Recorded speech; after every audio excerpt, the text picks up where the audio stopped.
Hey, what's going on, everybody? Christian Ballard Sports Media, coming at you with a live show tonight. As you can see by the title, RIP, rest in peace to Miss Phyllis from Mulga, Alabama, Finebaum caller. We'll look into some of her calls and talk about her because she was a amazing caller to the Finebaum show. We'll also hang out and talk. But also wrote an article today, and I'll share the website and we'll get into it. But want to um, talk about Bryce Young and the Carolina Panthers. Have heard a lot of great things from Coach Frank Wright um, of the Carolina Panthers, and so I also just realized it slipped my mind, but we're live anyway, so we're gonna keep it going and keep it rolling.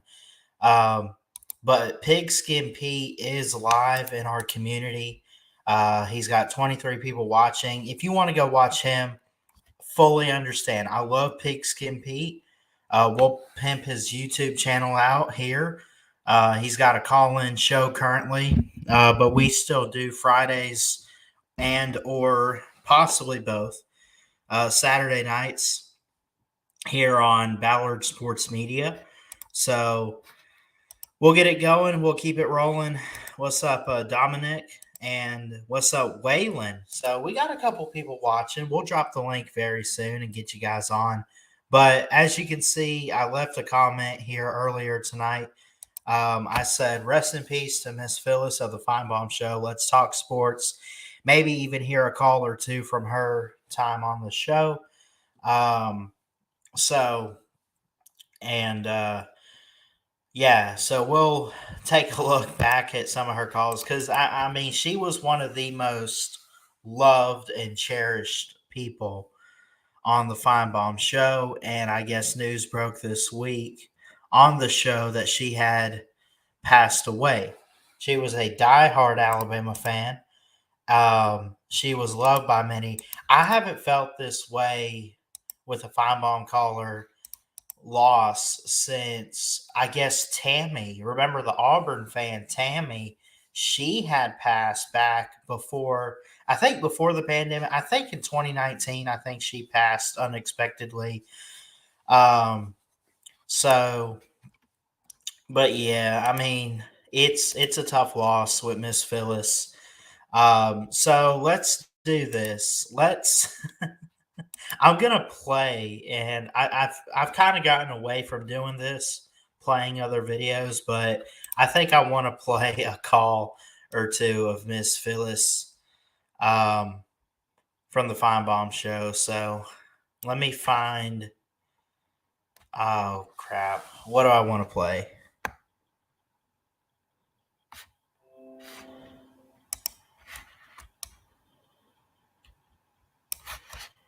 Paul from the vault, call of the day, Phyllis from Mulga. Let's play that because this is a good one here.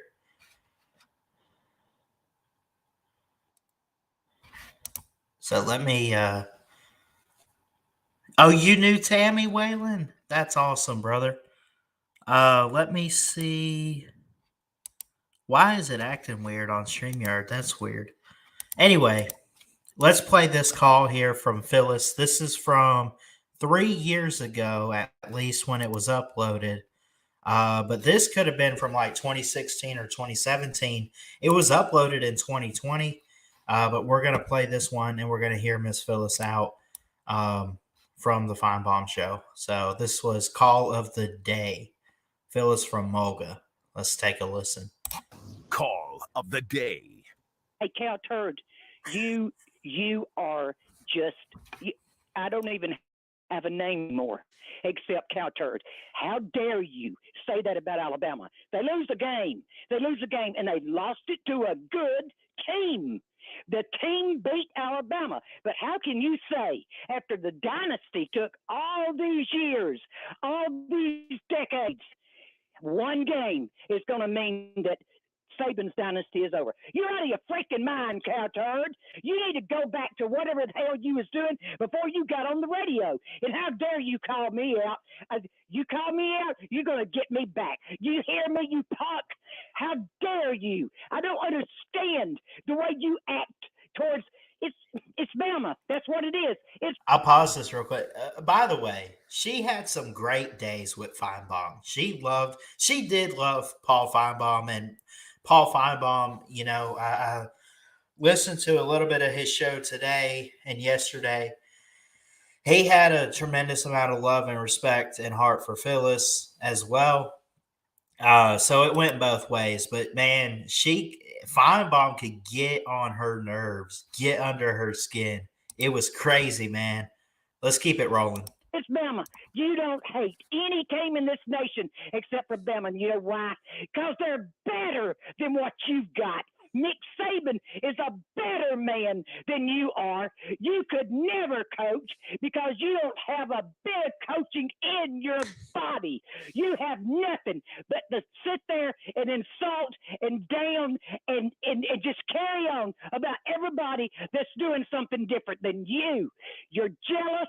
That's the bottom line. You're jealous. And Bama's coming back. Bama has not lost. The dynasty is not over. Do you hear me, counter? Bama's dynasty has just begun. Kiss my butt. Roll Tide. Roll Tide, Phyllis. Roll Tide. Oh, my God. She was the best, man. She was one of the best. Her, Tammy, Jerome from Birmingham, Charles from Reeltown. I could go down the list of some of the all-time great callers in Finebaum history, but she was top-notch. Had to be the biggest diehard Bama fan that ever called the show. And I've called the show. So, but I will never disrespect Finebaum on his show like that, but she was a beast, man. She knew how to deal those cards. She knew how to deal those cards, man. Anyway, I'm going to read a article from my website that we just published. I'm going to go ahead and drop the StreamYard link if you want to get in the back room so you can be a part of the show tonight. It's not the call-in, but it is a hangout. So we'll let multiple people on, but want to share screen here. What is going on with Bryce Young? Actually, a lot, and a lot of good positivity coming out of Carolina, North Carolina, that is, Charlotte, North Carolina. And I see you back there, Waylon. We're going to read through this and we'll get you on. But complete command. Frank Wright impressed with Bryce Young after Panthers' first practice. Bryce Young was, to no surprise, selected number 1 overall in the 2023 NFL Draft of the Carolina Panthers. So it shouldn't come as a surprise that he is getting high ratings from his head coach, Frank Wright. He goes on to say, I thought Bryce did not only a good job with himself, but just really commanding the huddle. Great words there by the coach.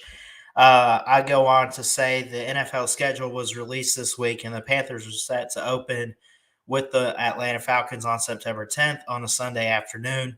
We have a long way to go, but it is impressive. And should it be a surprise, as mentioned before, that Bryce is the guy? Bryce Young finished at Alabama with 8,356 yards, 80 touchdowns, and 12 interceptions in total for his 3 seasons in Tuscaloosa. And let's not forget, he was the 2021 Heisman Trophy winner.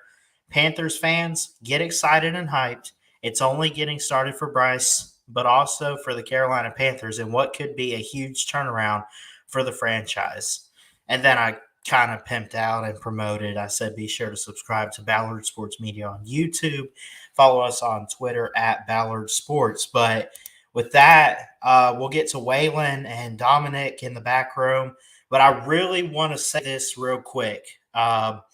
Bryce Young is poised for an elite career in the NFL. He had an elite career at Alabama. We know what he did there. I don't think he's going to be a bust. I think he's in full control right now with the Carolina Panthers. This is your team, Bryce. This is your franchise. I know Frank Wright's the head coach. I know that you have an owner, which his name slips my mind, of the Carolina Panthers, and I know it probably shouldn't at this point, but um, man, Bryce Young going places in the NFL, going to Charlotte, North Carolina, and he will be great on the next level. I promise you. What's up, Waylon? What's up, Dominic? What's happening, Chris? Not much, man. We lost a caller, but on the bright side for us Alabama fans, we look forward to, I guess, Bryce Young. That's the show tonight so far. Yeah, Yep. that's it, man. Yep. Pretty much. You want me to tell the story about Tammy right quick, and then I'll hop off here. I'm watching the basketball games. You want to hear that story? I would love to hear about Tammy. Let's go. I retired in 2011, and everybody knows I worked for the Boilermakers for a long, long time. And you go down Highway 280, and you go down to a little town called Harpersville, Alabama, and you turn to the right, and you go out to another little town called Wilsonville. We had 5 units out there. We had 1, 2, 3, and 4, and then we had a big unit. Coal fire units producing, electricity to go into the grid. And when they went down, we went out there and worked on them. And you got in that little town in Wilsonville, and Tammy worked at that store. I mean, we saw her for years, and we'd wear Alabama stuff, and she'd rag us. We'd tell her, well, I guess you're going to be on old Big Ear's show this evening. She'd just die laughing, and we'd tell her. But she knew us. We knew her well. I mean, and then she passed away in November of 2018. I can't remember what day, Chris. But yeah, she was known well. Those guys always ragged her, and she loved them, and they loved her too because she worked in that store, and that's where we stopped every evening to get gas and people that drink get their beer and stuff. But that's the story. That's the story of Tammy. There, that's it.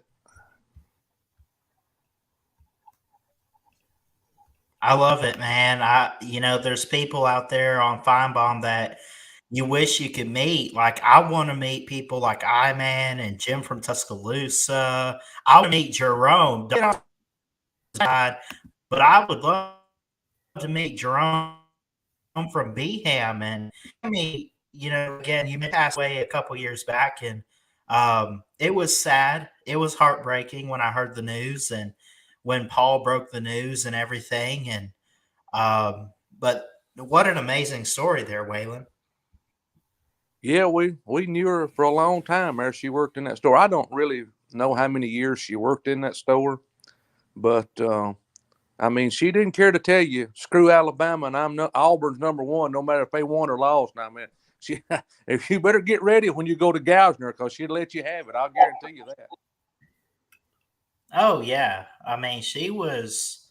I remember hearing her back in 2017, and I think she had passed before 2019's Iron Bowl, but I remember she was going nuts over, Auburn beating Alabama in 2017, and she was like, "Did you see what my Tide did, or what my Tigers did, Paul? Did you see what they did? Did you see what they did to Alabama?" And she went nuts. And Finebaum, of course, has to be the character that he is, and he just has to sit there and take the call sometimes and just let the caller rant a little bit, and unless it gets really out of hand. And man, he let her go on for hours. Yeah, I remember Phyllis. When she started calling in 1993 when Paul was in Birmingham doing it out of Birmingham. Yeah. That's how long she had been calling in on that show, man. I wish I could say that I grew up listening to Finebaum, but I really didn't find out until he hit the SEC network. But I've read about Finebaum, and I know his history now. And I know he's had amazing, famous calls and callers. And, you get the Jim from Tuscaloosa every day, and I-Man and Squirrel. But you have the OGs, the original gangsters, as they put it. And Phyllis was one of them, man. And it sucks that she, has passed away. And I hate that I'll probably never hear her voice again on that show. Yeah, I think she had overcame breast cancer and lung cancer, and her son Yeah. said, I think it was a COPD that finally, took her life. But she had had some battles in her life, and I don't, that's, she was she was just as passionate Alabama fan as Tammy was a Auburn fan. And I'll tell you what, they would at one another on the Finebaum show. It was funny. It was nothing but pure entertainment the way I look at it back when he was in Birmingham. Yeah, absolutely. Y'all go ahead. I'm gonna watch a basketball game. Y'all go jam it. Yeah, what you got tonight, Dominic? How you doing, buddy? I'm fine. Not too long ago, I just got done streaming the NASCAR truck race from Darlington Raceway up in South Carolina. Hey, that's something. Yeah, Christian Eckes won, getting his second win of 2023. Yeah. Yeah, and overall, that was a pretty fun race. Had like 4 or 5 cautions. 2 of them were for the stage breaks. So, yeah. Been a good night for me so far, I'll say. Got that out of the way. Yeah. I don't Yeah. really follow much racing, really at all. I don't follow it, but I'm not opposed to it. So, I mean, if you want to come on here and talk about it, man, go for it. Yeah, but we had the NFL schedule released last night. Yeah. Yeah, and I just saw a good Week 5 game, Giants Dolphins in Miami for Week 5. Actually might be a good game with the Giants kind of being a playoff team. The Dolphins are trying to make the playoffs, and I don't want to say that's a make or break game where it's going to knock one out of contention, but those could be 2 good offenses that go head to head. Definitely. I mean, you got the Giants with Daniel Jones, Saquon Barkley. You got the Dolphins with Tua, former Bama QB. Yeah. And they also got Tyreek Hill as well. So, Jalen Waddle as well, too. They got a good duo of wide receivers there. yeah, they got Tyreek Hill. They got Jalen Waddle. Got a couple good wide receivers there. Absolutely. Yeah, I think I went live last night. I didn't let anybody on, but we kind of looked over the Buccaneers schedule, and I kind of gave a rundown. I said, listen, without Tom Brady, this team is screwed. I mean, we'll be lucky to hit maybe at most 8 wins, 9 wins. But yeah, there's going to be some good teams out there in the NFL this year that are going to surprise some people. And you mentioned the Jets a little bit. Aaron Rodgers, I think, could be the guy. I think they've been drafting very well. I know they got what's the Ohio State wide receiver Garrett Wilson. Got some big guys on defense. They got my former Alabama player there, Quentin Williams, and but they open up with the Bills, and they'll make a push for it. I think. I don't know, man. Miami came in second in the East last year, which is good for them. But you look at what the Jets have picked up on the offensive line to build the secondary with Jared Bernard, Converse, and they drafted Joe Tippmann from Wisconsin, Carter Warren from Pitt. Will McDonald was their first round pick. He's going to be a beast off the edge. I just think that the AFC East, even though it's Buffalo's to lose, there are a couple teams that you need to look out for. And by the way, New England with Bill Belichick and Mac Jones and everybody over there, don't be surprised if they don't make some noise. Fair point. And I want to get to the NFC East for a moment. My Commanders, we got Emmanuel Forbes from Mississippi State, if I'm correct. Yes. Yeah, he was he did really well last year for the Bulldogs, and now that he's coming over to my Commanders, I'm willing to see what he can do.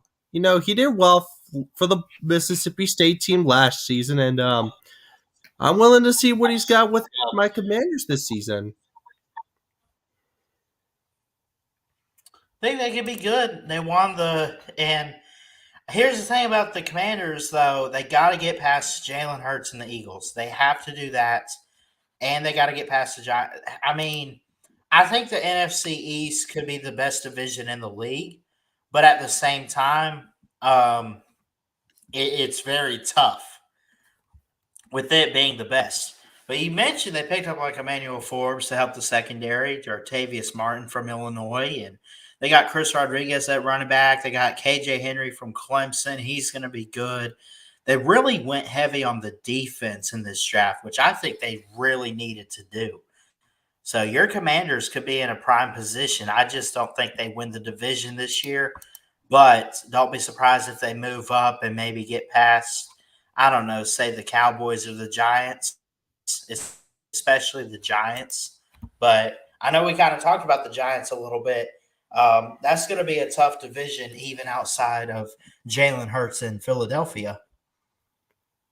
Yeah, and I'm not going to complain with I'm not going to disagree about what you said about that D line for my Commanders. We really went all out on that defense, and to be honest, I'm going to agree with you. We really needed to go all out big time on that D line, and that's exactly what we did. And the thing is, you already had like Montez Sweat and Chase Young, Deron Payne. You already had guys there.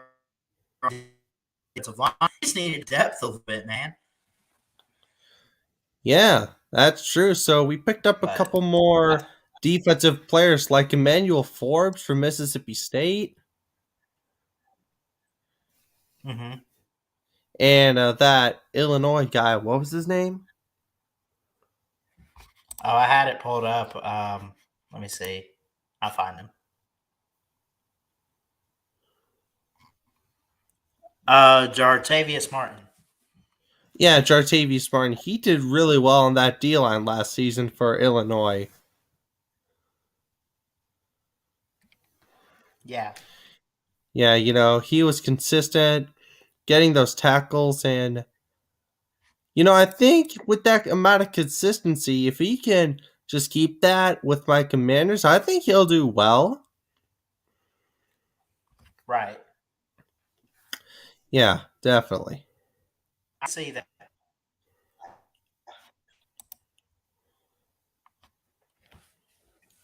Yeah. But I want to get to the Giants now. Last season they made the playoffs, won their first playoff game since 2011, knocking off the Vikings in the wild card round, which honestly shocked me. I thought the Vikings were gonna pull it off. Don't forget the Giants were underdog favorites in that game, and somehow they pulled off that shocking win in the wild card over Minnesota. Right. Yeah, that was it was a shocking win. What's up, Mayhem? What's up? What's up? I just wanted to come on here and just say thank you for popping in my stream and go Dogs. Yeah, man. Always. I got the notifications on when you go live and stuff, so I always try to show up. And others out there, if you're not subscribed to them, I don't know what you're doing with your life, but go subscribe to Eat 'em Dogs, Mayhem Matthew. He's got a couple different names, and he's putting in the work. He's putting out great content. He makes great thumbnails, and I like what you're doing, man. I appreciate it, but how's my favorite? My second favorite Bama fan, Waylon. How you doing? I hate Georgia. I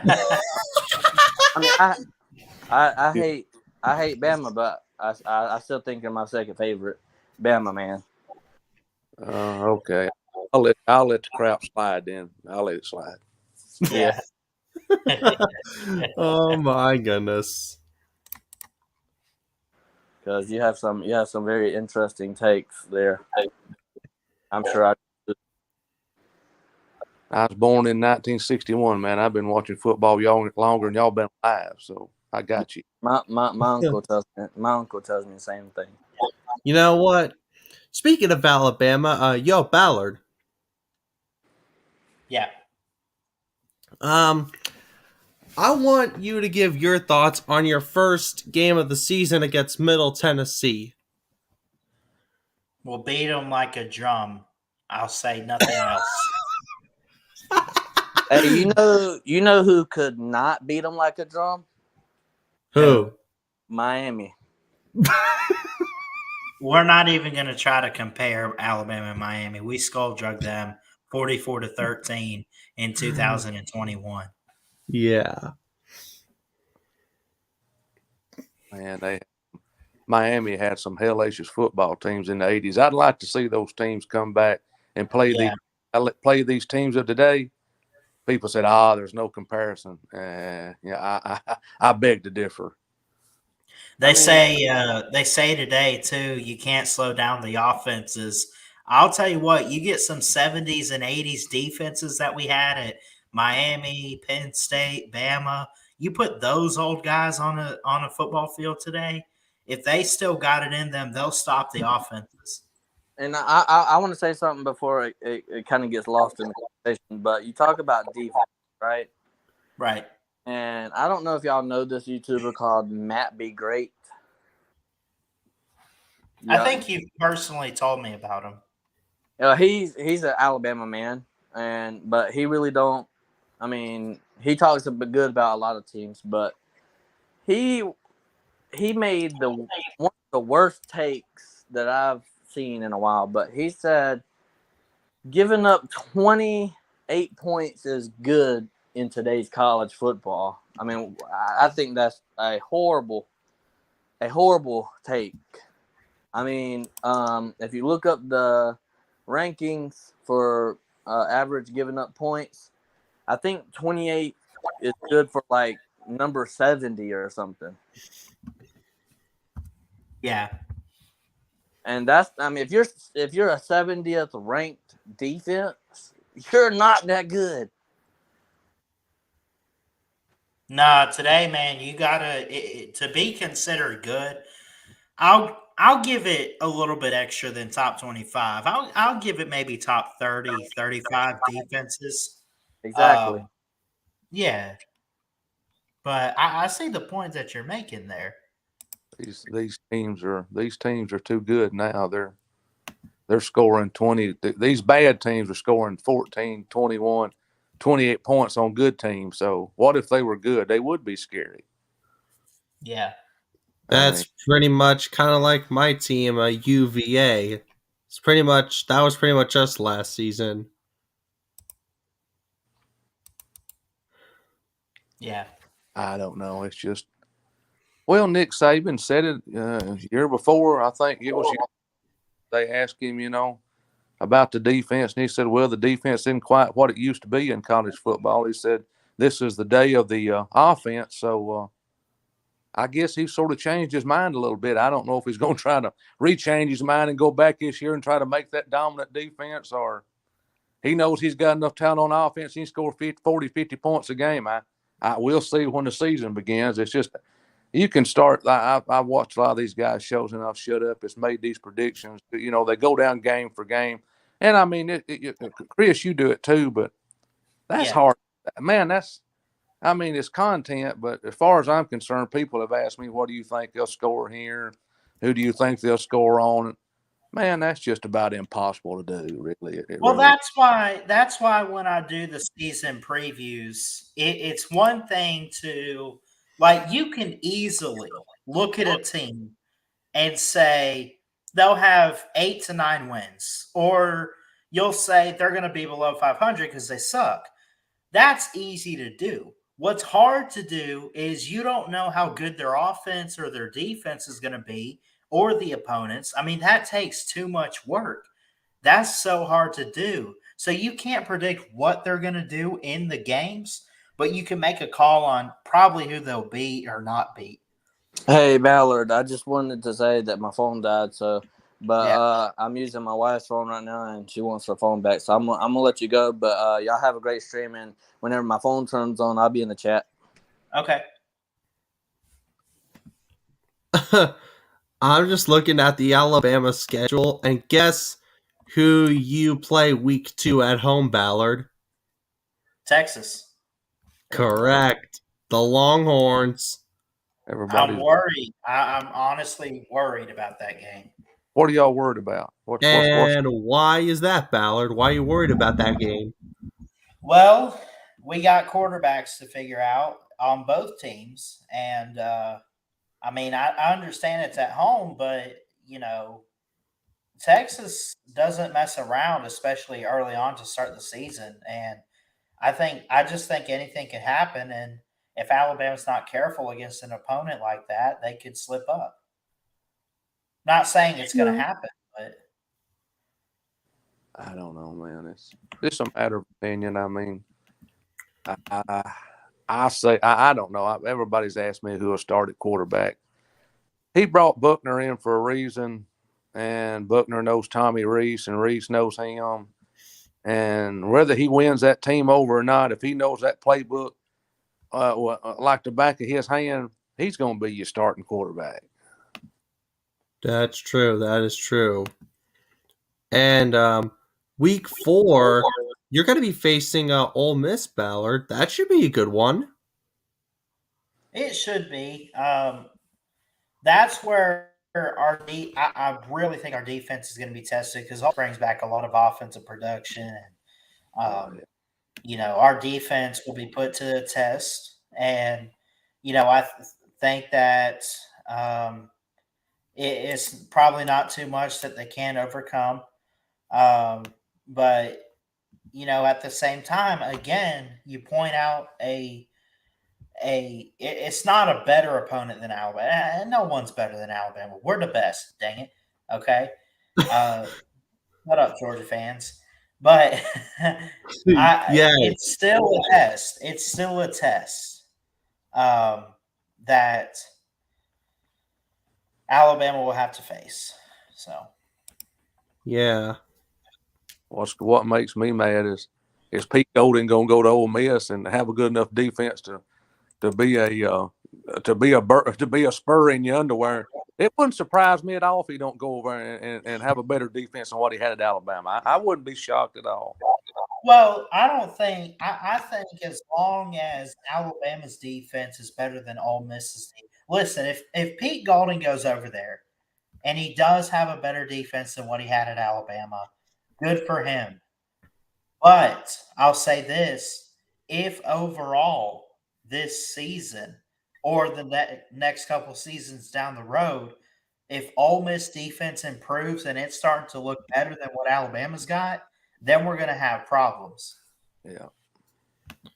Oh boy, Ballard, you're at home week 8 against Tennessee, and we all know what happened last season when you played Tennessee. We all know if you know your history, though, Nick Saban's pretty good at revenge games.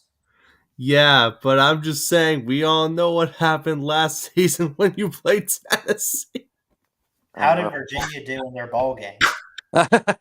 I'm sorry, what now? How did Virginia do in their bowl game? Oh, for goodness sake, Ballard. Alabama, Tennessee, and couldn't make the field goal. Come on, man. You got to make those kicks. You got to win those games. If you can't, then I just never could see where Will Reichard was the best kicker has ever been at Alabama. He's not. He's not even close. I mean, he beats guys like Bulovis and yeah, you're right. Yeah, but when you go up against Van Tiffin, Lee Tiffin, and those guys like that, he yeah. Guys, man. If that would have been Lee Tiffin, Van Tiffin making that kick against Tennessee last year, it'd have been right through the uprights. I guarantee it would have. They would have won the game. Yeah, they would have won the ball game. Sure would have. They would have won. I mean, I know there's a lot of pressure there, but I don't care what hash mark you're on it, but they should have put him in the middle of the field. That was their fault. I agree with that. And that's Oh yeah, they do that crap where they'll take them and line them up to the left or to the right sometimes. yeah, Especially, I think to the left if you're viewing it on TV. It's so stupid. Why do you like? You're basically trying to miss the field goal if you do that. I mean, don't you think? that's Nick's fault. That's the offensive coordinator's fault. I mean, he had the time to put that guy in the middle of the field. I know. I sit there and watch the ball game. You can't say he didn't because I know they did. Anyway, I mean, it is what it is. But I mean, Yeah. Alabama had just as good a chance of beating Tennessee as Tennessee beat them. Tennessee just kicked the field goal and barely got it through there, but it went. So that Yep. They sure did. But Ballard week 10 at home against LSU. How you feeling about that? Oh my gosh, I don't even want to get into LSU. If LSU, here's the thing about LSU, they return a little bit more than Alabama. Does that make them better than Alabama this year? Nope. I guess in a way it probably does. But again, these teams have to put it on the field, and it is too early to predict every single game and scores and all that. But yes, that's a team I'm worried about. I'm not worried about them. LSU, Can't they're just honestly, I can't blame you being worried about LSU. I don't blame you at all. they're just LSU, man. I mean, Brian Kelly has come to a football team, and he knows at Notre Dame. His expectations was it was so weak, and he had to get to the playoffs, and he did. He done what he was hired to do, but he's come to LSU. All he's got to do is beat one team a year to keep his job, and that's Alabama. So, Yep. That's Bama for you. eventually, though, they'll ship him down the road if he can't. It's just like Auburn. Look at all the coaching changes at Auburn. I mean, I had people play football there and at Alabama too. Those people at Auburn, they breathe, sleep, and eat Iron Bowl, and they don't understand there's other games on the schedule you have to win, to get to the playoffs and stuff. But I think Hugh Freeze will implement that quite. I think he'll put it in play, and that's what makes him dangerous. He's not just going to look at one game. He's going to look at the Alabama game, but he knows he has to win other football games. Yeah. And as a fan of UVA, there is one team that worries me that we're facing at home. Who, UAB? And that would be NC State, because we all saw how good they were last season, especially on that offense. Yeah, but they lost their quarterback. Yeah. They lost their quarterback. So, I mean, shouldn't that give you a little bit of hope against them? Oh, yeah. Oh, yeah, you have a good point. But you have a good point there. But still, I'm feeling a little worried, to be honest. I'm not complaining. Yeah, don't worry. Wait a minute. I haven't done a Tennessee preview yet, have I? You guys play Tennessee? Yes, Virginia yes, we play Tennessee. I haven't done a Tennessee preview yet. That's going to be awesome. Oh my gosh, I'm about to be embarrassed. Oh God. Tennessee's going to destroy you in Nashville. Oh, don't get me. It's in Nashville. Oh, that's even worse. It is even worse. Rest in peace, Virginia football. Oh my gosh. Tennessee's like Alabama. Tennessee has to replace Hendon Hooker, and Alabama has to replace Bryce Young, and that's not easy to do. No, it ain't. So, like I said, I don't know what's going to happen. It's just they both got quarterback problems. The way I look at it, neither team has an established quarterback. So, I mean, the only established quarterback in the Southeastern Conference is Rattler at South Carolina, and then you got what is that other cat's name? What is that cat's name up at Ole Miss? What's his name, Chris? Lane Kiffin? No, the quarterback. I can't never think of his name. Are you talking about the quarterbacks? Yeah, what is his name? I can't think of his name. I never can Well, think of it. they had to replace Matt Corral, who's in the NFL, but they have Jackson Dart. Yeah, Dart. That's who I'm talking about. Really, Yeah. you're only. I don't know. Yeah, that quarterback is, like I said, South Carolina, and the guy out at Texas. What's his name? The one we knocked out. I can't think his name either. We knocked him. Quinn Ewers. Yeah, yours. Yeah. So you don't have really that many established quarterbacks in the SEC. Really, you got a few, but you ain't got a whole lot really. I don't know. Somebody probably argue the different, but anyway. Georgia has to replace a quarterback too, so they got to replace.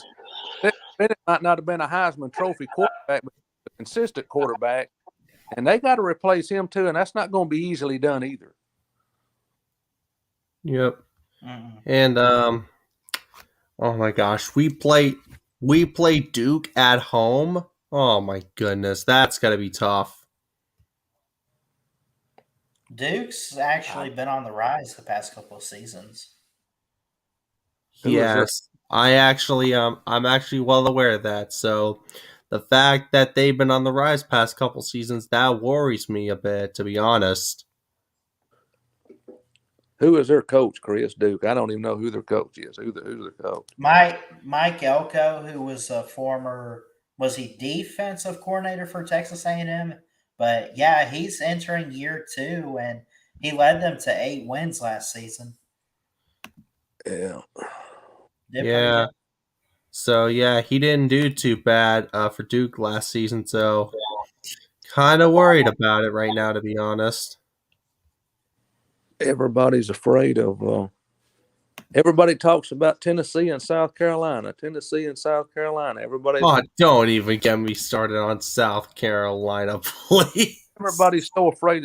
There's people predicting South Carolina beat Georgia. Well, yeah, I know where I'll put my money on that game. I'll guarantee you. Oh, don't even say that in front of Uncle Lou. I swear. I don't care. Uncle Lou is Uncle Lou. But anyway, South Carolina's not beating Georgia. You know what? I agree. Ain't no way they beating Georgia. Not with a defense Kirby Smart's got. Oh, that was a good one. They got lucky last year. South Carolina does that from every now and then. About every 10 years, they'll come around and beat 2 or 3 or 4 teams they don't supposed to beat, and that's the way they roll. And they weren't even You remember when they beat us in 2010? They weren't supposed to win that game. Well, they still talk about it. Wait, who? South Carolina beat Alabama in 2010, and they weren't. Oh yeah, that game. Yeah, they still talk about it today. South Carolina has the biggest win of probably their career last year. And the first thing Beamer says when the woman interviews him at night on ESPN is, we going back to the standard like we did back in 2010 when we beat Alabama. I thought to myself, are you kidding, man? Beamer ball. Are you kidding?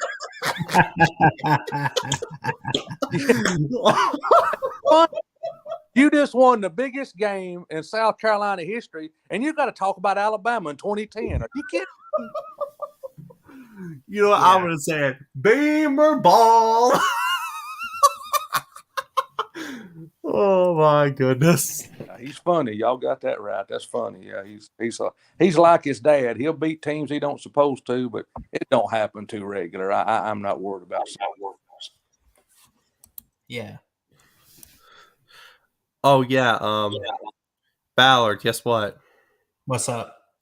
There have been a couple times where I've talked about that LSU Alabama game last season. Do you know where I'm going with that? I don't. Basically, I predicted LSU to win that game, not Bama. I think a lot of people did. Alabama couldn't get lined up on defense the whole game. That's why they couldn't stop them. I don't know what those boys' problem was. They couldn't even line up and play backyard football. Well, I mean, Wow. they couldn't. I mean, I don't know what Pete Golding was doing. I mean, I don't. I mean, I don't know. I don't want. Like I said, he'll go to Ole Miss and have a better defense up there, and he did at Alabama. What? Yeah. They got a high-powered offense too. You got to watch Ole Miss. I mean, Ole Miss can score a lot of points. I mean, they scored more points probably in their spring games than anybody else did. So I don't know. We'll see what they got. Yep. But I hate to say it, I still talk about that LSU Bama game from last season. I still talk about it. LSU knows they know their numbers coming. They know it. When you have to come to Tuscaloosa, I mean, nobody has a better record in Death Valley against LSU than Alabama does. You can go look it up. Right. There's nobody beat LSU more times in Death Valley than Alabama has. Nobody. Fair enough. That's in the record books. Everybody can go look it up. That's just not me blowing my horn. That's just facts. That's just the way it is. Fair enough.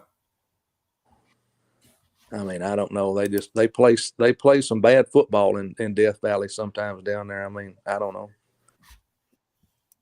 Mm-hmm.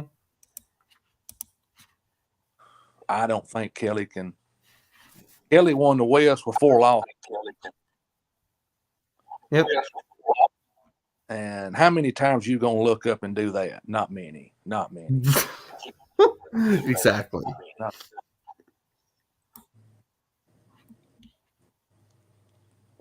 Like Golden State against the Lakers. I thought Golden State had probably win another championship this year. I don't dislike the Lakers. I like the Lakers, but gosh, they can't do nothing against the Golden State's like Alabama's basketball team. They live on the 3 all the time. That's a fair point right there. And the Lakers are beating them down again tonight. They're beating them down, buddy. Let me check this out here because I'm trying to keep up with the playoffs, man. It's been hard because I've had finals and school, so haven't really watched much of the NBA playoffs. But I mean, I know who's in, but I'm just not watching. Yeah, Denver is locked into the Western Conference Final. They beat Phoenix. Oh, the Suns went down? Yep, Denver's moving on to the Western Conference Finals. Okay. Miami won tonight. They're moving on to the Eastern Conference Finals, so they beat Miami won tonight. Oh, yeah, the Heat, they beat New York. Yep. Man, that was tearing me up because I like both the Heat and I feel for the Knicks fans because they have had to suffer for a long time. Yep. So the Heat will play either Boston or Philly. Yeah.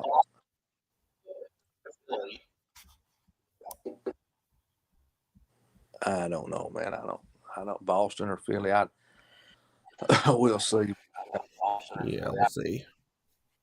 Lakers ain't the Golden State's going to get some. They're going to have to go to the draft and get some big guys on the inside because they got no height on the inside to stop Anthony Davis, LeBron James. They just ain't got the big guys to do it. They don't have it. Yeah. Yeah. Like, okay, I know I might sound crazy for saying this, but I'm going to be brutally honest here. Steph Curry has not been doing much in the playoffs. I'm just being brutally honest. He done pretty good the other night. He led them to a victory, but I don't know. Nah, I mean, he's playing a good team. I mean, he just ain't got no inside help, ain't got no inside game. That's what I'm saying. That's exactly what I'm saying. Who's he going? Who else is there? Draymond Green. I mean, Green. I mean, hell, he stays in trouble all the time. Pretty much. All he wants to do is fight. I mean, that's all he wants. I don't know, man. They got to get some help on that team. Yeah. I mean, don't get me wrong. I like Steph Curry. I think he's one of the, if not one of the great NBA players, if not one of the greatest, in my opinion. I think he's really good, especially with on the 3 with those 3-pointer shots he gets. Like, I'm just being honest. Watch Steve Kerr and watch Golden State and go back and watch some of your Bulls games. He's playing Bull basketball. He ain't got Michael Jordan and Scottie Pippen to back it up. That was the old school. Those were like the glory days of basketball right there. I mean, that was where it was. Yeah.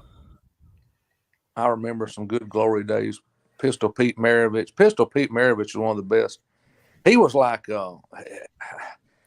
Pistol Pete. I don't know. He was a white guy that played like. I mean, he just knew how to play basketball. I mean, he was like Larry Bird. I mean, Yeah, I was just thinking about Larry Bird when you said Pistol Pete. Yeah, you just couldn't. Them guys were black guys, white guys, and black guys in disguise. That's what they could play basketball like the brothers. Honestly, there's one NBA Finals moment I still remember: the San Antonio Spurs winning it all in 2014. I remember that very well. Yeah. Yeah, they won it all in 2014. Yeah, they. I don't know. Larry Bird was. I mean, they were just. You don't have many white guys that could play like Bird and Pistol Pete could. They were few and far between. Those guys just. Pistol Pete could make moves and dribble that basketball and spin it around his back, through his legs, over his head. I mean, I don't know how he done it, man. He just. Well, his daddy had him playing basketball when he was a little bitty kid. I mean, he started off at 3 or 4 years old, and he just learned. He was like Tiger Woods playing golf, man. He just knew how to do it. He just knew how to Yeah. Yep. But Klay Thompson only has 3 points so far. Yeah, Klay Thompson has been just slacking like absolute garbage. Like, what the heck, Klay Thompson? Get your A game going, man. Yeah, he's sad, man. He's sad. Doesn't he play better defensively anyway, or am I thinking of someone else on their team? Klay Thompson's better on defense. No, you're right there. Okay. Yep.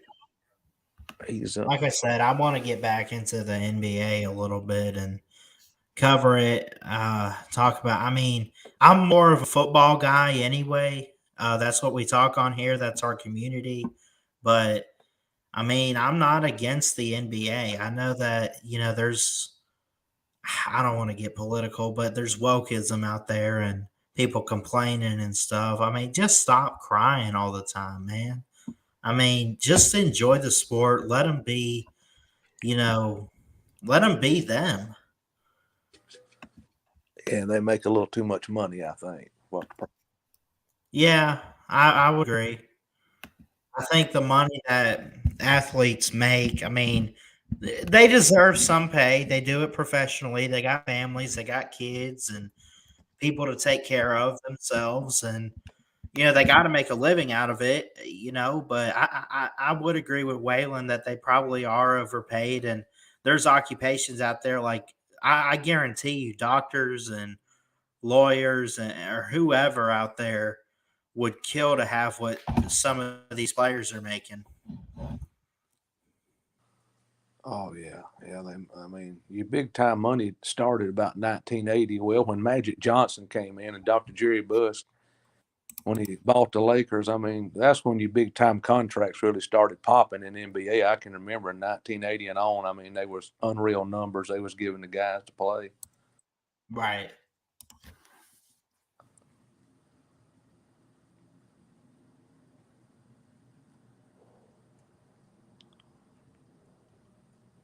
Which football team did Magic Johnson buy? Which one was he after? He's going to buy one of the football teams. I forgot which one it was. Which one?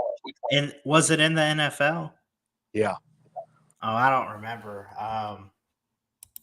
I know what you're talking about. I just can't put a finger on it. Was it back when like Oakland, or was it like? No, it was this year. He was. I can't remember which he was debating with, but I don't. This year. You'd have to look it up on the internet. Yeah, he was going after another team, NFL football team. Well, there's a something posted 5 hours ago. The he's partnered up with the Commanders. Actually, yeah, I guess it was the Commanders. Yeah, that was it. Okay. I don't know where I got like he was trying to buy something a while ago. I guess has he always tried to be after an NFL team or something? Yeah, he was. He'd put in some bids this year. He'd been, I don't know. I didn't get into all the details. I think it was Commanders he was after, trying to buy them completely out. I don't remember the story. I don't know. Yeah. He's so rich, man. He's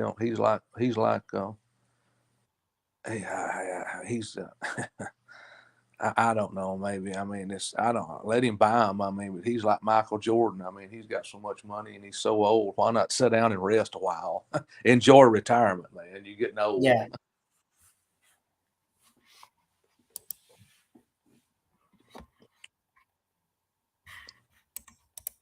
Yeah. But yeah, I wish I could. No, go I ahead. was just gonna say real quick. I wish I could get into the NBA a little bit more, but it's so hard to keep up with all the sports all at once. Kerr's a good basketball coach. I just don't understand why he can't figure out he's got to get him some inside help somewhere. I don't know Yeah, what I don't know what he may know. He may know he does. It may just be the management. I mean, they go out step they go out to step out on the limb. Golden State is get some players play the inside game. yeah, If they don't, they're in trouble. Steph Curry can't keep he can't keep that team on his shoulders. He's not Michael Jordan. Steph Curry probably can outshoot Michael Jordan on 3 points, but I mean he's just not the all around player like Michael Jordan was. I got you there. Yeah, you know, I think we talk about football isn't what it used to be. I don't think basketball is what it used to be either. The Magic Johnsons, the Kobe's. Kobe's my favorite player. Kobe Bryant. Listen, when he passed away, I was in tears when he had passed in that helicopter crash a couple years ago with his daughter. But you had players like that just played it on a whole nother level at the right time in basketball. Yeah. And it kind of I don't know if I want to say it changed the game, but I mean it definitely did something and left an impact.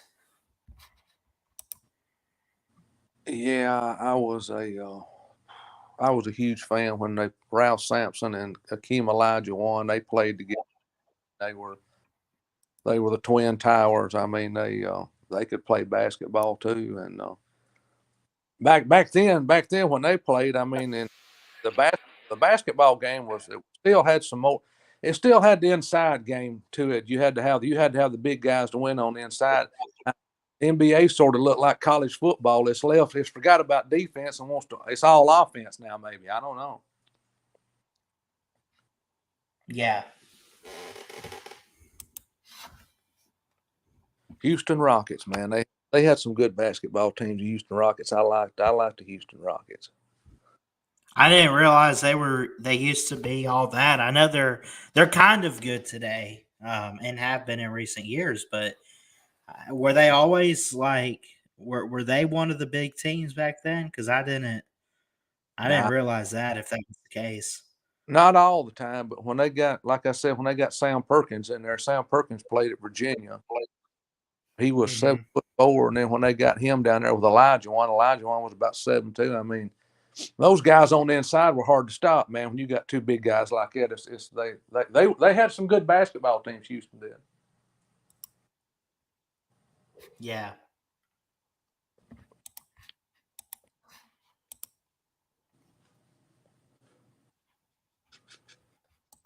Big guys, yeah. I don't even know the tallest player on the. I don't even think Golden State. It's Golden State. I'd have to look on their roster. See, I guess they got a 7-foot guy on the roster. I don't know if they do or not. Which team you said for Houston? Golden State. I don't know if Golden State's got Golden State. I don't know. I want to see who the tallest player is. Roster. They better get Let's him out. see. They better get him out there if they got one. I got a guy. Patrick Baldwin is 6'9". Let's see.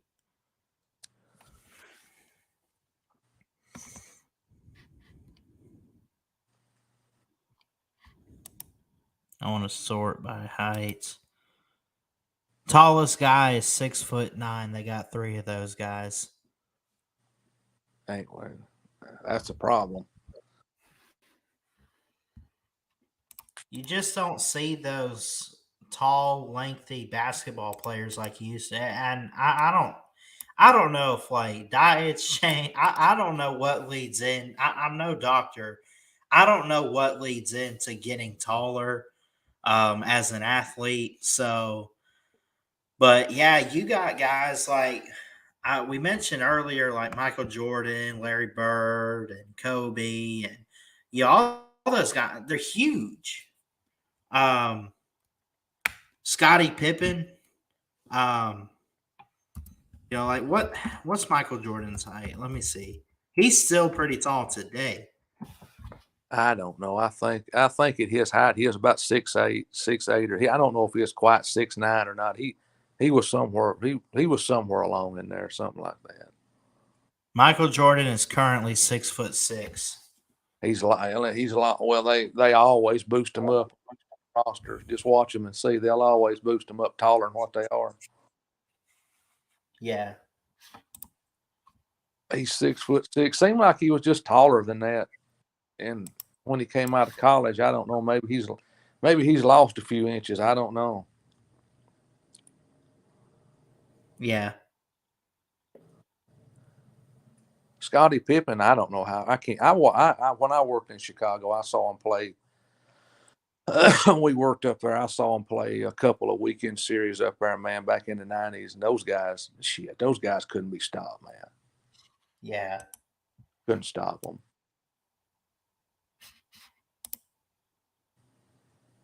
Kerr was a good basketball player too. He was a good basketball player. Yeah. Yeah, Paxton was too. He was a good basketball player. Paxton was John Paxton. I think that was. You remember him? You remember Paxton? Name sounds familiar, but I'm not exactly sure. Yeah, that was before y'all was born. That was well, back in the 80s, it was the Lakers versus it was either the Lakers won the championship or Boston won it. In the 80s, I mean, that was the two best teams, I guess, in the 80s, and then the Bulls took over in the 90s. I guess they were the best basketball team in the 90s. So, but then you had Kobe and Shaq. They were good too. Yeah. I mean, that's some good too. Is it safe to say? Would you say that the Lakers and the Bulls historically are the two best dynasties or teams in the history? No, you'd have to put. I mean, you got to put the Celtics in there. No, you can't leave the Celtics out. You can't leave the. You oh can't, yeah. You can't leave the 76ers out either.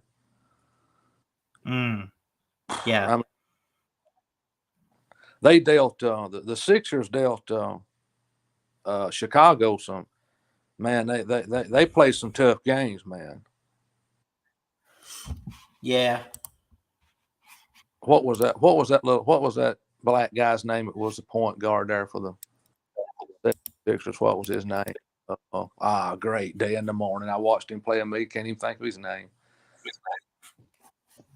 Man, they played some games where when they walked up, they wouldn't even shake hands. They walk off the field and go to the locker room. They wouldn't even shake hands with one another.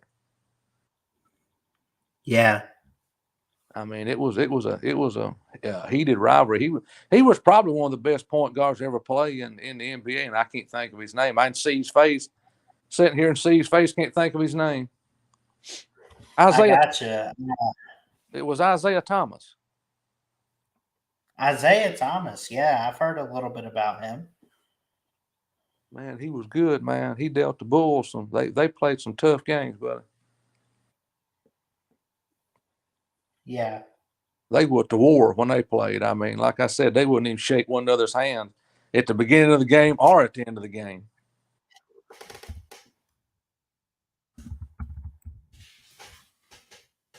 I don't know, Yeah. man. It's 9 minutes after 10. Anyway, you gonna be on Sunday. You gonna have the call-in show Sunday night. Yeah, I'm gonna try to. We'll definitely try to get it in, and probably won't do any live shows tomorrow.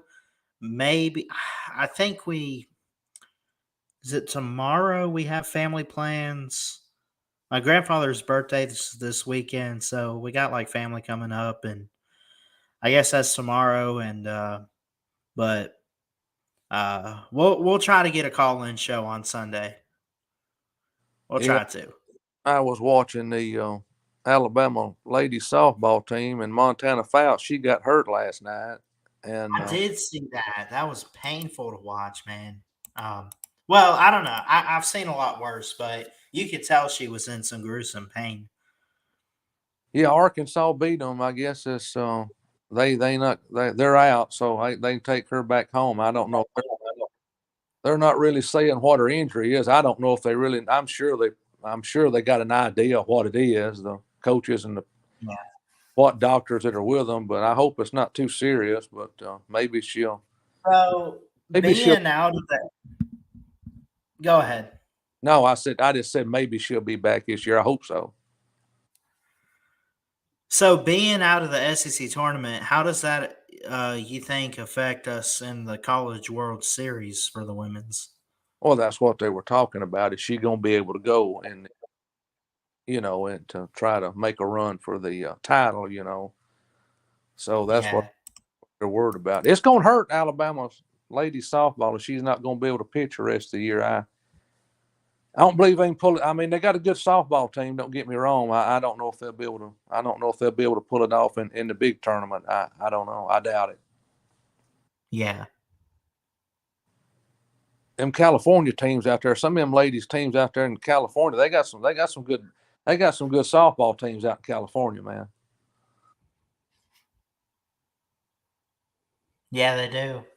Yeah. They got UCLA. They got even Southern Cal's pretty good, and the West Coast Pac-12 is good, man. Yeah, UCLA is probably the best out of all of them, I guess. But Yeah. anyway, we'll end it up like this. What do you think about these two DBs we got, Trey Amos and Jalen Key? What do you think? I like the Jalen Key one. Looked at his stats earlier.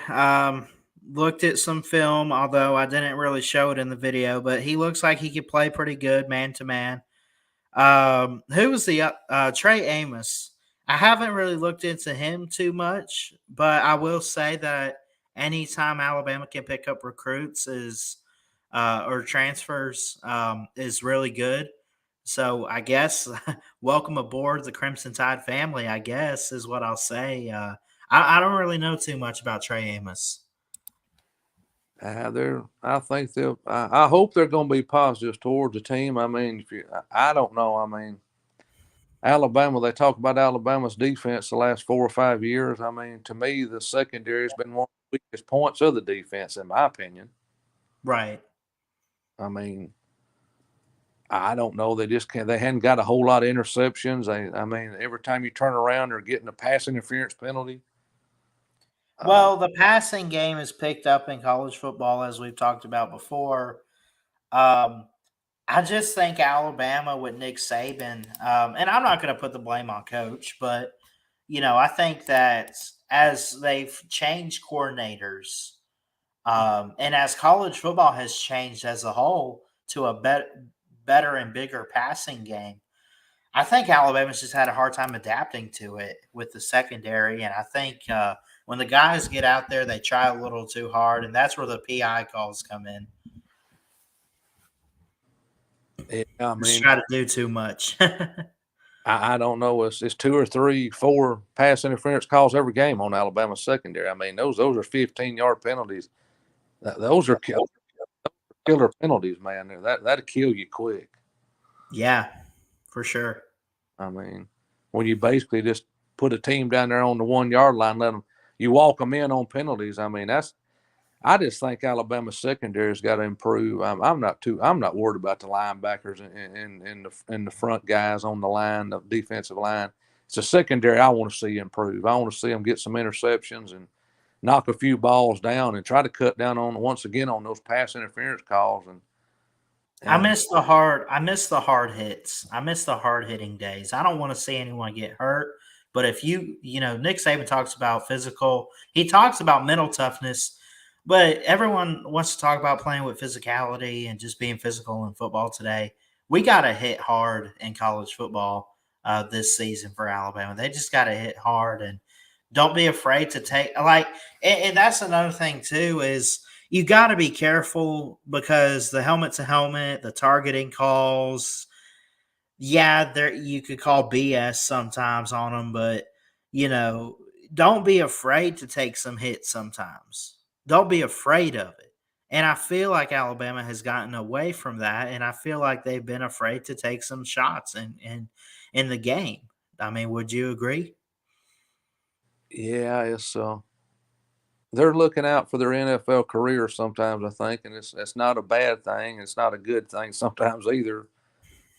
And, I mean, I don't know. I mean, when you can't hit a guy, you just about got to zero in on the guy. You got to hit him in his chest, in the shoulder pads, or somewhere along in the stomach, or you go to clipping guys and warping them in the legs and knees like that. I mean, they're scared to hit up in the shoulder.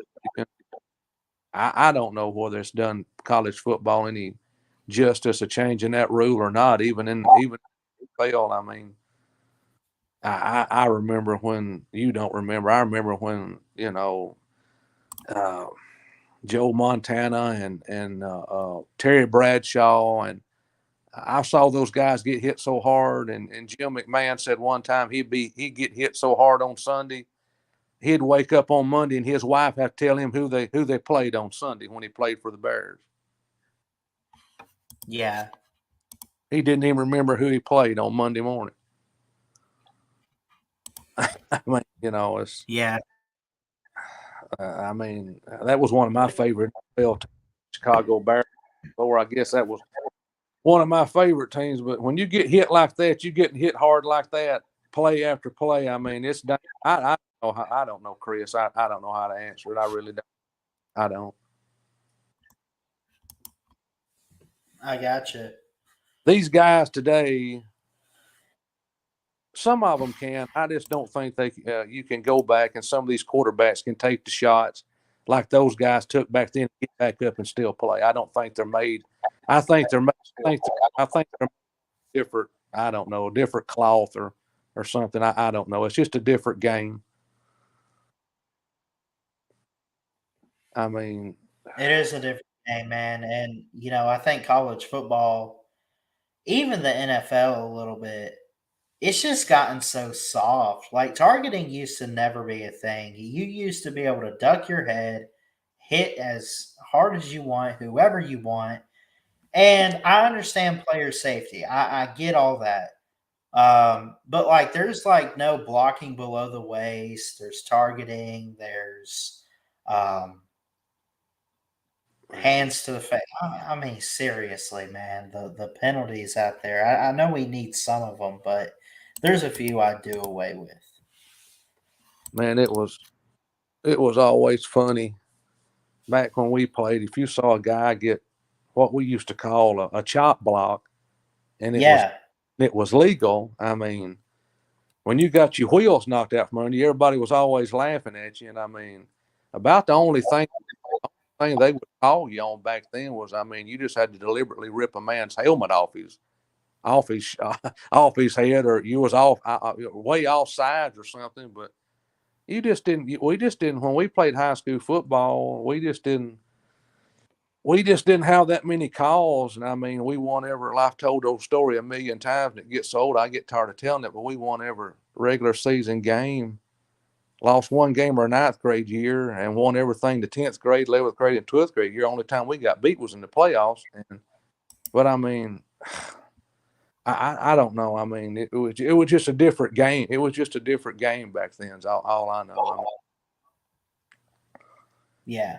hardest hit I took was from one of my own players, Yeah. Practice. and it was in a game. I mean, right on the inside of my right knee. No. Yeah, It was actually in a game. Okay. yeah. I had the quarterback. And back then, I ran a 4.6 in the 40-yard. 4.68 is what I ran in the 40-yard dash in high school. Okay. And horse collaring, that was the next. The horse collaring. Now if you missed a guy and you had arms long enough, you could reach out. The first thing you grabbed for was run your hand down the back of his shoulder pads and jerk his legs out from under him. Yeah. Right. I don't know how many times I've done it, man. And that's when I had the quarterback I had my hand ran down the back of his shoulder pads for him to jerk him down. And one of my own teammates cracked me right on the right knee, man. It didn't take me long to let go of the quarterback. Yeah. I mean, anything went back then, man. That's just the way. Just about anything went. Nowadays, I mean, I'm afraid it's going to become two-hand touch football eventually, man. I would not be surprised. Yeah, back when we played in college football and NFL, I mean, it was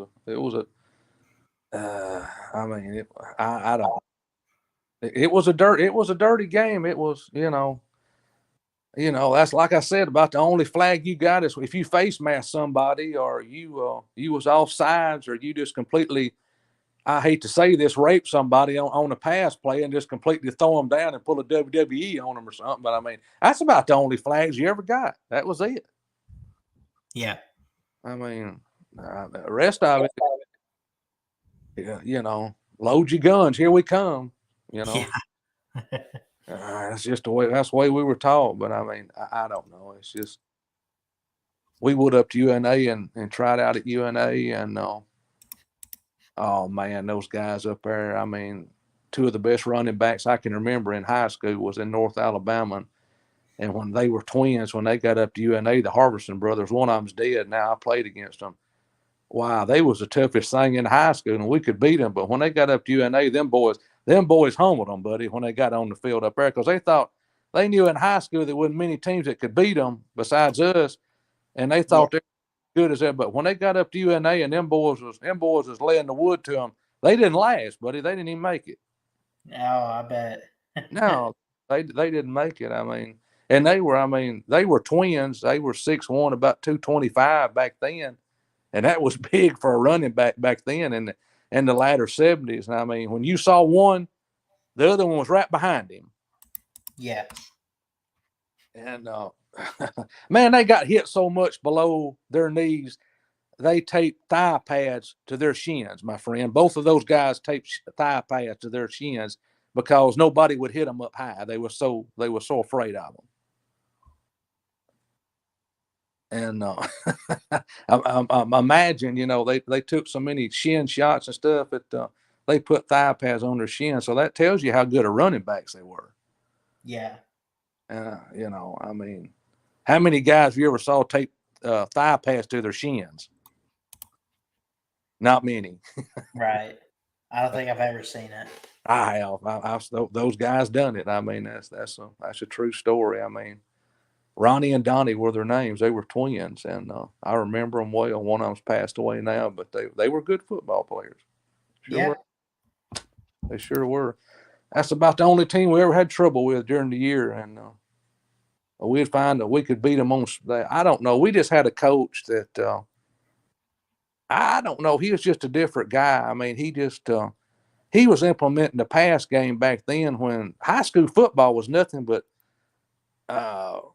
run off tackle, run off guard, run off center. Your center's always zero, and then you one gaps between your center and your guard, and 0-1 back. All that. That's basically about all we ever run. But when he implemented the pass game, we beat a lot of teams. They were so confused. and we were so wide open, they didn't know how to guard it. Yeah. And I don't know. We just got lucky and got a guy that was sort of ahead of his time, really. And we had the height and the speed, and we had a good quarterback. He just keep backpedaling to one of us, roll to the right or left, or some of us got open. And that's just the way we score. We didn't score.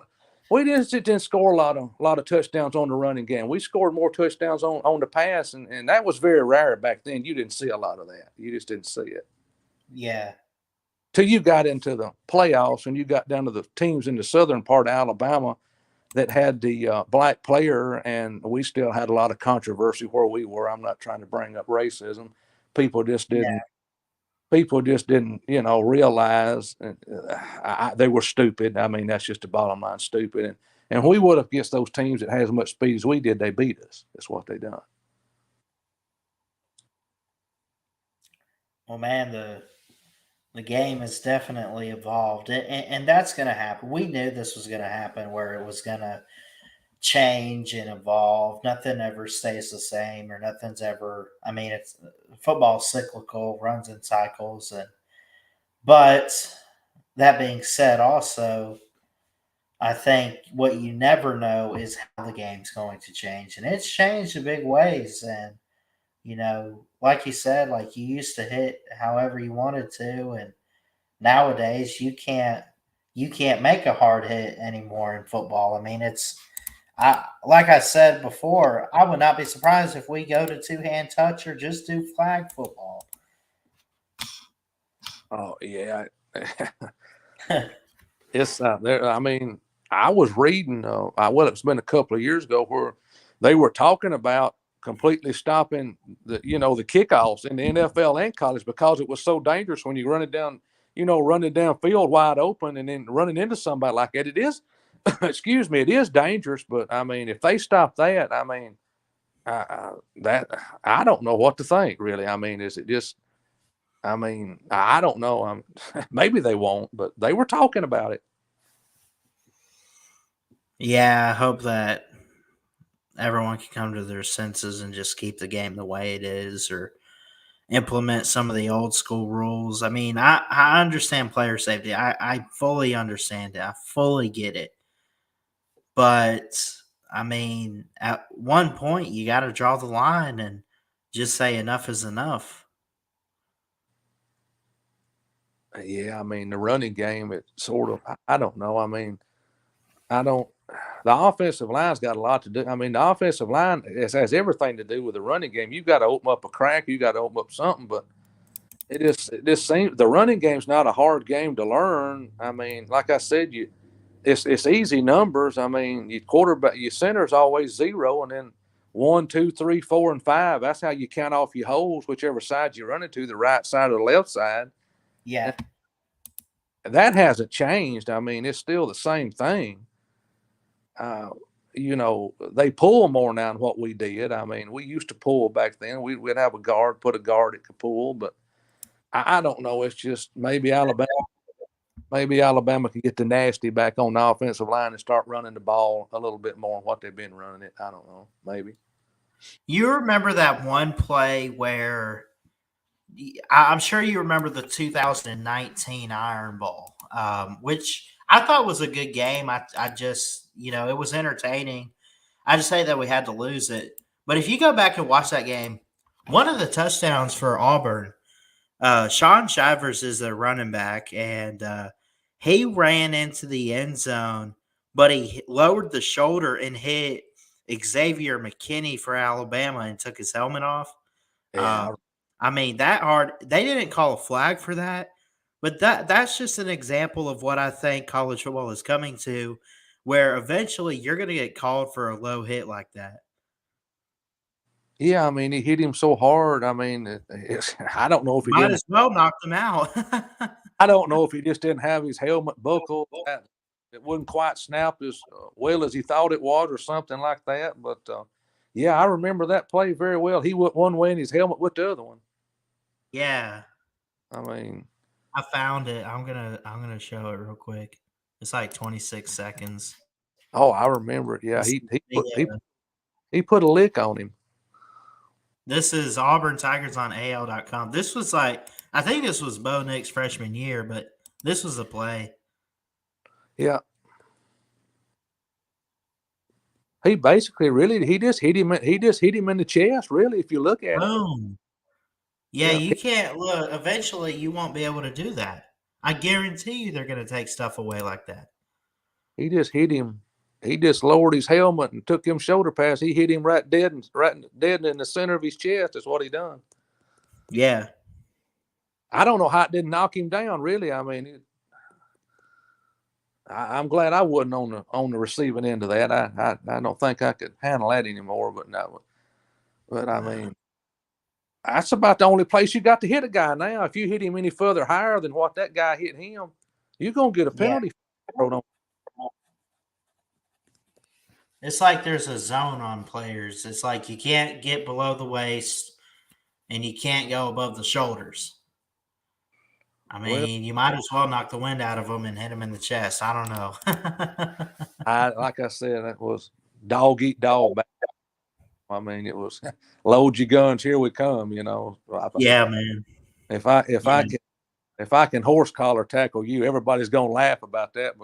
And that's when you're running wide open and you grab a guy running back by the back of the shoulder pads, man, you'll hear him hit the ground, man. It's a thud, like that, And I mean, I got in trouble a few times in practice for doing for doing that. And they bitch at you because you didn't make the right tackle, and then when you do it, they bitch at you for doing that. And then I told my coach, I said, what else? What do you want me to do, man? I mean, I probably shouldn't have horse tackled our own players, but anyway, but it's not a pleasant tackle. And it's not a pleasant tackle for you. I mean, it's not a pleasant tackle for the running back to be thrown out, his feet thrown out from under him like that. Right. And I see why they stopped it. It's danger. It is a dangerous play. It's a dangerous play. But we'll see how it goes this year anyway. We got 3 months of summer to go yet. June, July, and August. We got to get the SEC media days, and we'll see. Man, but I'll catch you Sunday night if you're gonna be on. I don't reckon I've got nothing to do Sunday night, or it's Mother's Day for a lot of people. If you're not gonna do a show, I understand that. But if you don't do anything on Sunday night, I'll catch you next week sometime. All right, Waylon. Thanks, brother. All right, man. Be safe. I'm gonna finish watching this slaughter here of the Lakers. I might as well pull for the Lakers anyway. Y'all be safe. Y'all be safe. I'll catch y'all next week, Chris. Be good, man. You too, buddy. Thank you. All right, that's going to do it for tonight. Thank you so much to Dominic and Waylon for coming on, and Mayhem Matthew a little bit in there. Again, tonight's show, quick recap. Rest in peace to Miss Phyllis of Mulga, Alabama, and the Paul Finebaum show. She's up in heaven, I'm sure, celebrating with Jesus, and probably just having a party. And rest in peace to her. It's going to be different not hearing her call into the show. We kind of had a little bit of a hangout, and we talked early on about Bryce Young taking control of the Carolina Panthers. What's he going to do going forward? I think he's going to be a beast in the NFL. Man, has the game changed, but guys like Bryce Young can manage that, can take control, can be elite on the next level. We're excited to watch. We're excited to see what he does. We're going to get out of here. I love you folks, and y'all be safe. Take care of yourselves. Take care of your friends and family. Tell them that you love them. And that's really all I got. I love you guys. Let's keep growing. We're on the road to 1,000 subscribers. And I know we can get there someday. And someday this year. Let's do it this year in 2023. This is the year. Let's go. Let's keep building is what I said on Facebook the other day. I love you guys. Jesus loves you. Please like, comment, and subscribe right here to Ballard Sports Media for more sports content. And until next time, folks, Ballard Sports Media.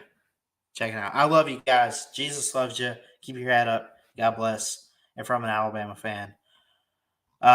Say it, Will. Roll Tide!